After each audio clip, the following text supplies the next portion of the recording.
Muy buen día a todos, damas y caballeros.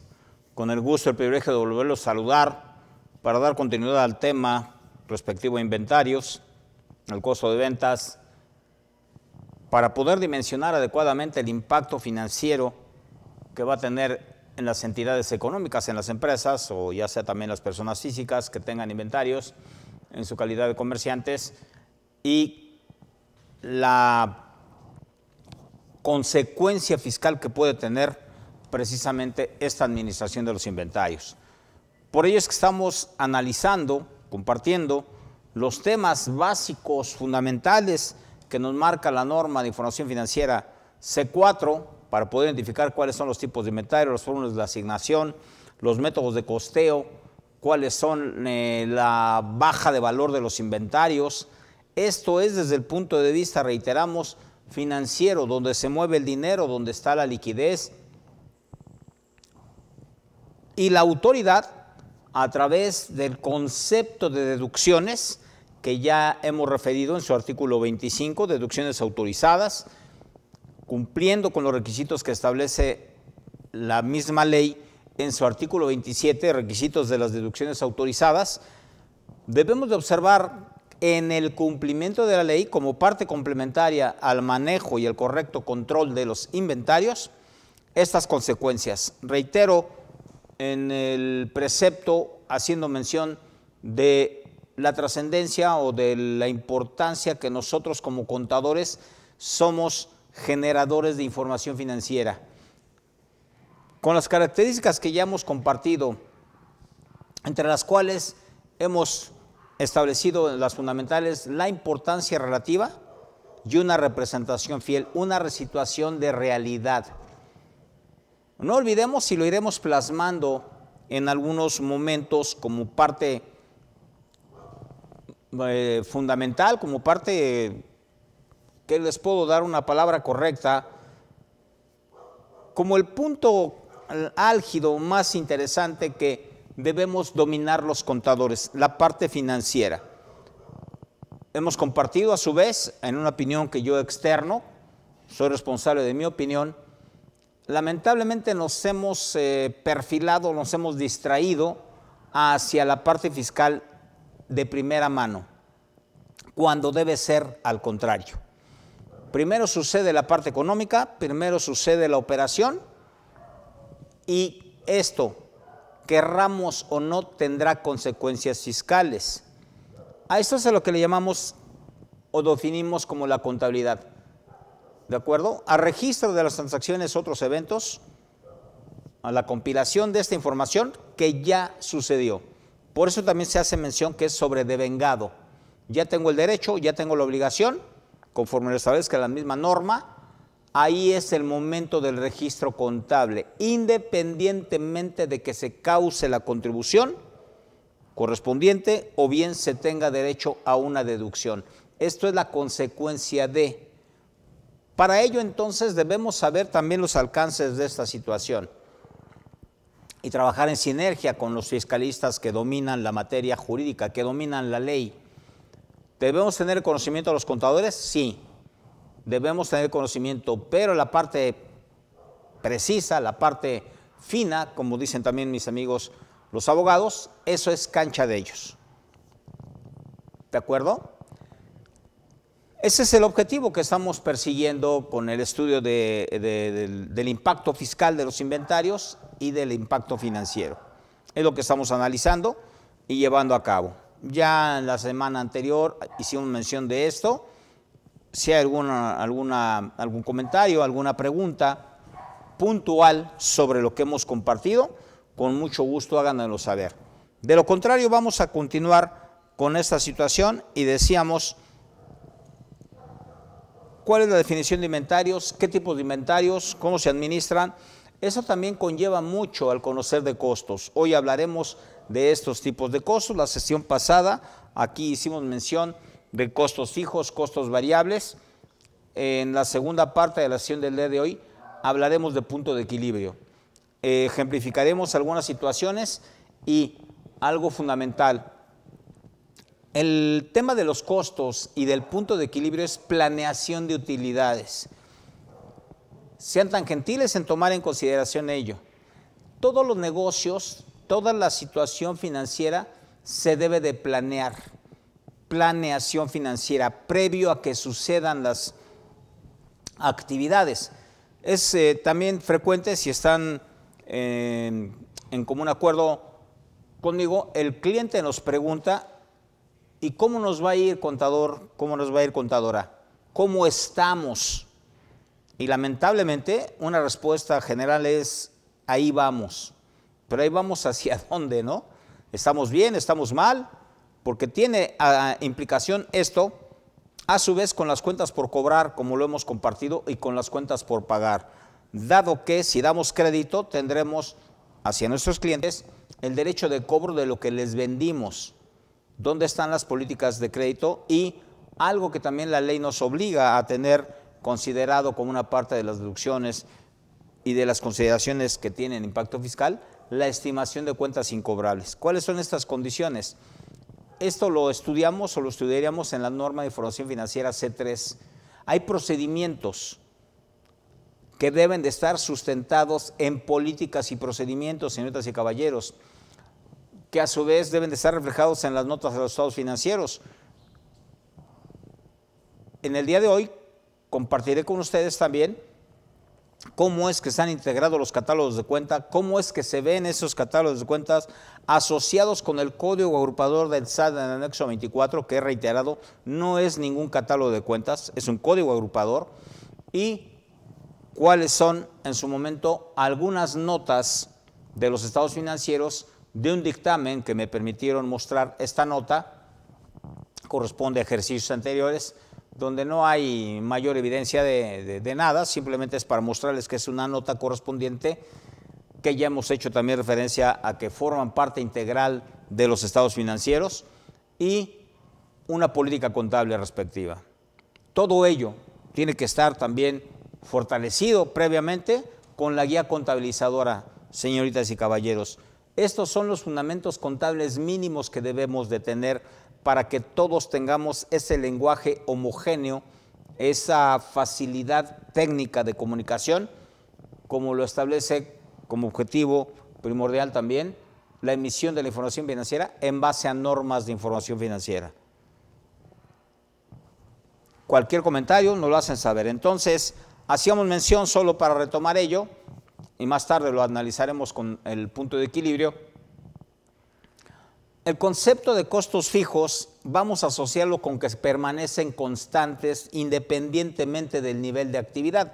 La actividad principalmente es la producción en términos generales, ¿de acuerdo? Pero puede haber también algún concepto de estos en algunas otras áreas, como pueden ser ventas y otras que se pueden generar directamente con la actividad en la administración.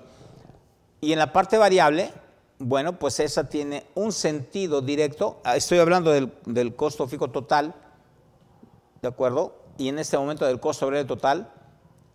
El costo fijo total permanece constante. Puede variar el importe.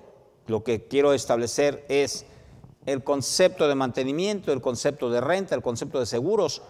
Estos pueden ser que van a estar presentes durante todo el ejercicio o durante todos los ejercicios que tenga vida económica la empresa, pero con diferentes importes en el mismo ejercicio, ¿de acuerdo? Esto es el que permanecen constantes, siempre estarán presentes.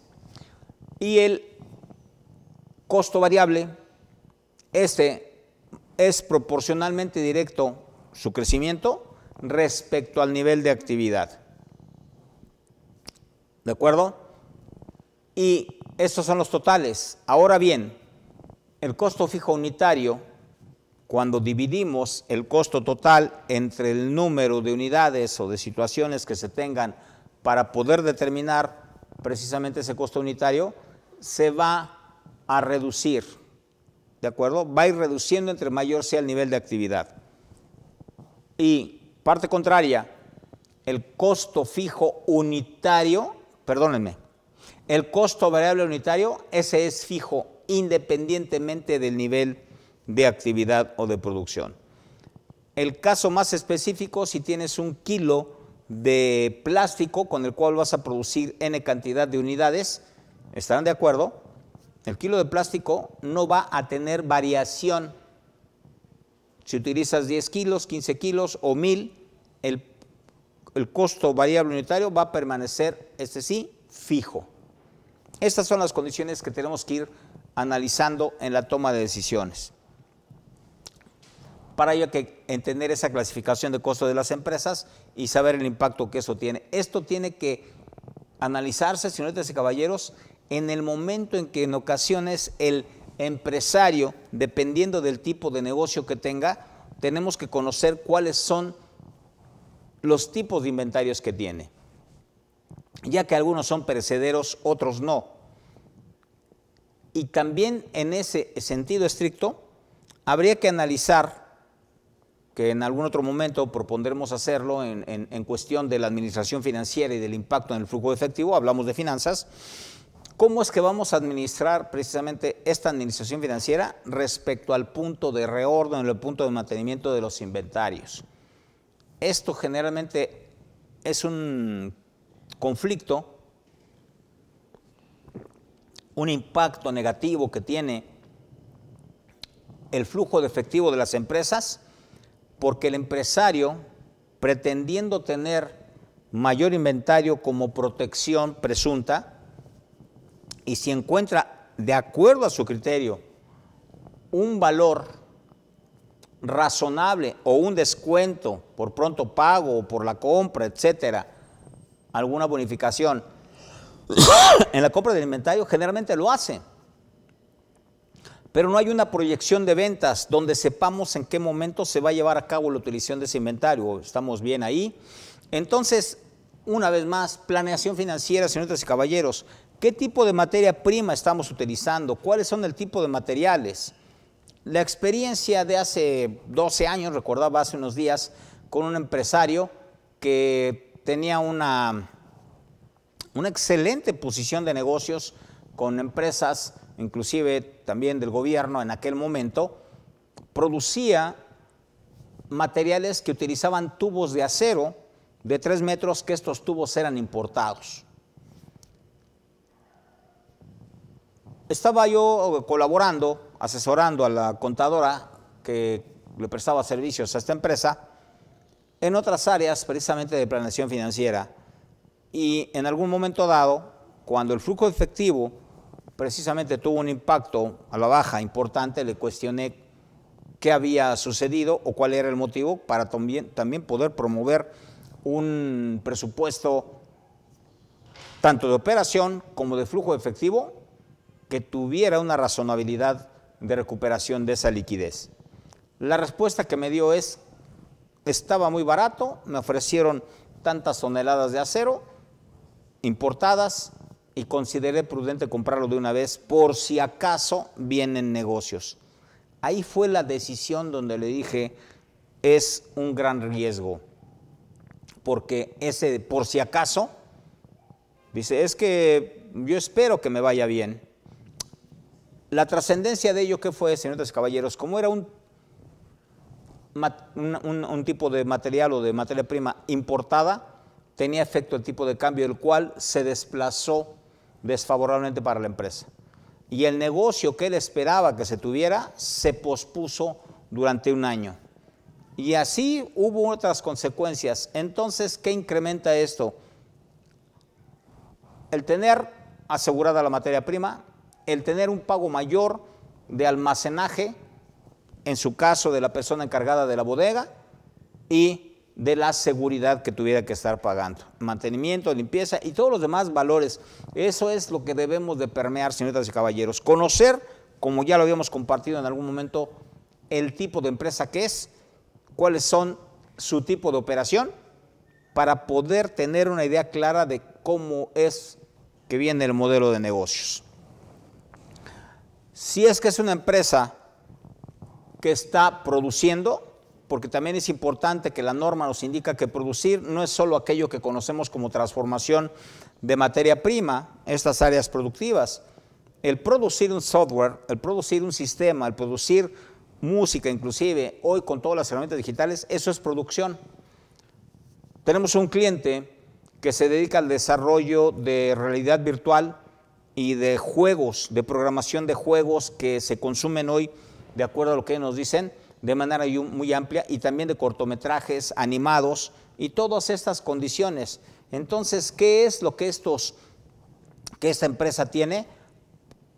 A 20 programadores trabajando en las computadoras, produciendo todo esto que se está llevando a cabo. Eso es un inventario, eso es parte del costo que tendríamos que estar asociando. Ya está el artículo terminado sobre de qué concepto, y una vez más, aquellos que en su oportunidad no hayan tenido ese alcance, estaríamos hablando de la administración del capital de trabajo en cuestión de los inventarios. Artículos terminados. ¿Para qué requerimos artículos terminados? ¿En qué momento va a estar esto? Y reitero, cuando venga a la memoria de ustedes, probablemente, eso lo estudiamos sin duda alguna en algún momento en la licenciatura. Pero recordarán que había punto óptimo de pedido, punto de reorden y demás consideraciones que tienen que utilizarse técnicas de matemáticas financieras para poder establecer ese control de inventarios. No es, valga la expresión coloquial, no es al tanteómetro.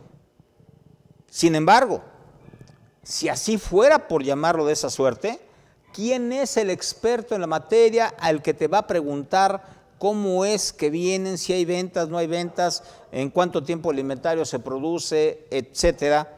Es el administrador, vamos a llamarle al bodeguero, a la persona que está encargada, al almacenista que está encargado, él sabe toda esa situación. ¿De qué otras consideraciones tenemos que hacer ahí también en cuestión de políticas y procedimientos asociado con todo este equipo de trabajo que acabamos de comentar? Los inventarios que están teniendo lento movimiento, que pueden ser obsoletos o que pueden tener daños simplemente por permanecer en algún grado de humedad o cualquier otro efecto, inclusive climatológico, que les pudiera afectar, asimismo intensidad de luz, entre otras consideraciones. ¿De acuerdo? Más adelante, ahora mismo estaba pensando en decirles 3, 4 tipos de empresas, pero me voy a reservar un poco este comentario para que ustedes, al momento de estar hablando de lo que vamos a observar en el análisis de los métodos de costeo, fórmulas de asignación, se vayan en este momento, cuando yo les comparta el tipo de empresas que he tenido la oportunidad de visitar. Yo trabajé muchos años, quizá la edad profesional de algunos de ustedes,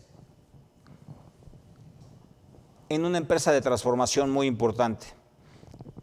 Y esto me permitió conocer a esa empresa de transformación en todo el proceso productivo, ya que tenía dentro de mis facultades de operación como gerente de planación financiera, justamente estar trabajando en constante comunicación con ellos para analizar las desviaciones del presupuesto contra el real, y se trabajaba en base al costeo estándar. Y luego, en otras consideraciones ya en la práctica independiente, he tenido oportunidad de visitar otras empresas que son las que les voy a comentar más adelante para que ustedes lo lleven a la idea y de ahí poder discernir esto.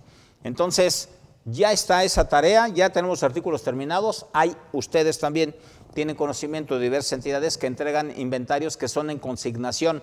¿Cómo se van a tratar esos inventarios? O aquellos que son en demostración, que también compartí la sesión pasada, cuando tienes artículos en demostración, es una salida del almacén. Entonces tienes que registrar salida del almacén, pero considerando estos conceptos que también hace referencia la misma norma. Y si es que estamos trasladando mercancía, porque la vamos a entregar en diferentes zonas geográficas de nuestro país o centros de distribución. Reitero, en aquel momento, y no tengo empacho en poderlo decir ahora, ya, pero esta empresa que se dedica a vender el cigarro, la marca del Vaquero, nada más para que la tengan ahí, la más antigua, la que es americana, no la que se promovió aquí en nuestro país, Imagínense ustedes que esto se distribuye a nivel nacional y entonces se tenían 52 centros de distribución a nivel nacional, pero esto a su vez, la producción terminada que se tenía, había planta en Guadalajara, en Toluca, obviamente en la Ciudad de México, ahí estaban las plantas de producción. Esto se tenía que trasladar, mercancía en tránsito, hacia los centros de distribución. Y esos centros de distribución luego los trasladaban hacia las demás cadenas productivas, perdónenme, de venta o de distribución, como serían detallistas, mayoristas, medios mayoristas. Imagínense toda esta distribución, los costos de distribución que también son importantes observarlos, o lo que le podemos llamar los fletes, todo este equipo de transporte que a su vez está trasladando esta mercancía, forma parte de ese inventario que está en tránsito. Y otro que está asignado a los centros de distribución, que puede ya estar pagado por el centro de distribución, o bien hasta que lo venda se considera precisamente ya como un ingreso para la entidad en general. Esos son los conceptos que ustedes pueden tener y de ahí deriven en este momento productos lácteos, de panificación o cualquier otro que vean los equipos de transporte que circulan por las diferentes carreteras de nuestro país. Esto es las circunstancias de estos que están en tránsito. Y si ya se nos pagó por anticipado, ¿cómo se refleja esto? ¿Cómo es que se maneja este concepto? Uno más, que es fundamental en las clases de inventario, señoritas y caballeros, es lo que se tiene como refacciones, equipo o demás. Hay empresas que trabajan justamente con estas condiciones y que el costo del inventario y del mantenimiento del mismo son trascendentales tenerlos en consideración. Entonces también hay que administrar esos inventarios. Hablando de tipos de inventarios y de las posibles operaciones que hay. Para todo lo anterior hay que costearlos. El principal concepto de costeo, o sea, cuánto es lo que tenemos en valor del inventario. Los métodos que nos señala la NIF C4, entre otros, el primero es el costo de adquisición. ¿Cuánto me costó adquirirlo?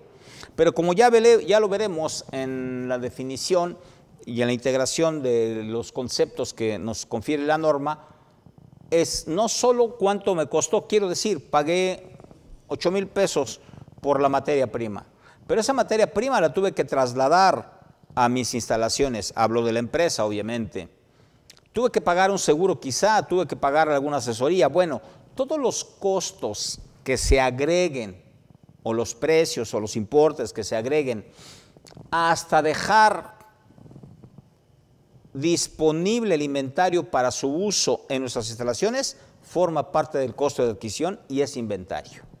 ¿De acuerdo? En el costo estándar,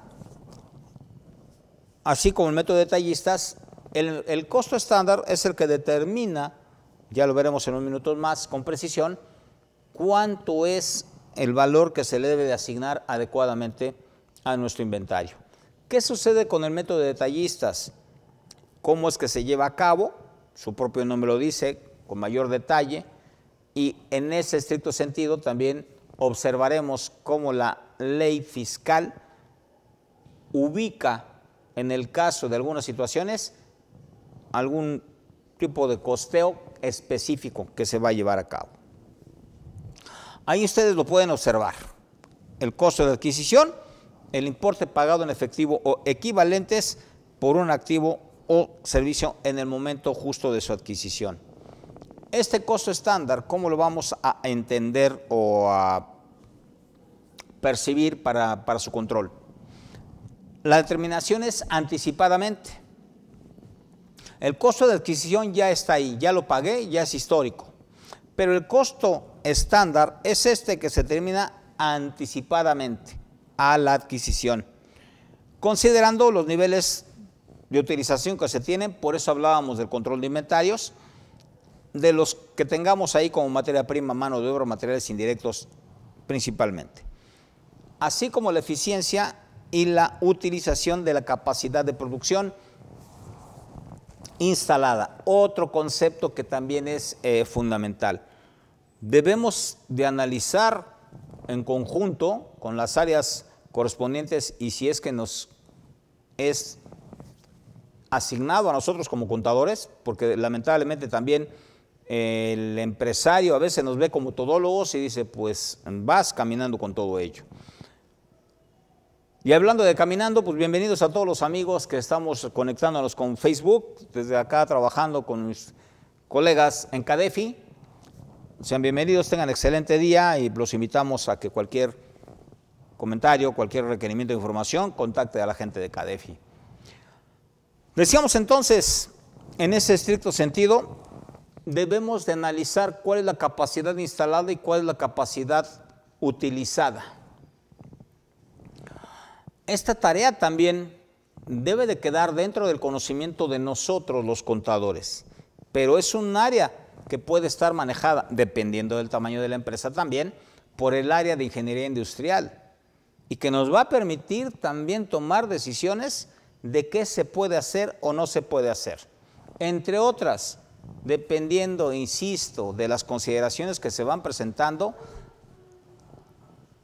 hablando de administración financiera y de evaluación de proyectos de inversión, quizás se pudiera tomar una decisión de no tener una bodega propia o darle una utilización diferente a la bodega que hoy tenemos porque no se requiere el 100% de esa bodega y rentar una bodega. Eso es eficiencia financiera, señoritas y caballeros. Sean tan amables en considerar, no nada más es tener los números del inventario y lo que vamos a reflejar en el estado de situación financiera, que es fundamental. Pero esto que estoy compartiendo con ustedes es lo que le da el valor agregado al trabajo que tenemos los contadores. Esta es la parte financiera donde tenemos que coadyuvar con el empresario, con nuestros clientes, a crecer económicamente. Entonces, ¿qué establece aquí? Se podría utilizar convenios siempre que el resultado aplicable se aproxime al costo incurrido, lo que acabo de compartir. Puedo inclusive compartir bodegas, subarrendarlas o arrendarlas si es que no lo hacía. ¿Qué es lo que tengo que hacer? Porque lamentablemente en algunos momentos la toma de decisiones, la planeación del negocio original tiene cambios por los riesgos que se tienen en el mercado bastante. Dejen que pase nuestro helicóptero. Aquí el buen Pepe mandó por el desayuno y viene bajando el piloto. Muy bien. Decíamos, en base a esta utilización o subutilización de nuestra propiedad, planta y equipo, en este caso la bodega, tendríamos que analizar opciones, siempre en búsqueda de minimizar el impacto financiero. ¿Se acuerdan que hablábamos de relación ingreso, costo y gasto? Justamente es analizar que el impacto del ingreso tenga el menor, digamos, impacto desfavorable o la menor cantidad de dinero utilizado para producir este ingreso. Optimizar esto. Si puede ser que de un 100% que íbamos a erogar de costo y gasto, podamos optimizarlo en un 90, en un 80, no sé, en la cantidad que sea factible, esto siempre redundará en tener mayor flujo efectivo y mayor capacidad de operación o bien de distribuir dividendos a los clientes. Todo lo que hacemos se debe revisar de manera periódica y en la medida necesaria, lo que acabamos de compartir, ajustarlo para que la diferencia con el costo de adquisición sea una importancia relativa. Esta es la trascendencia del costo estándar. Este se analiza previamente cuánto es lo que me podría costar o me debería costar el inventario antes de adquirirlo. En el concepto detallista se evalúan a precios de venta que los integra, o este precio está integrado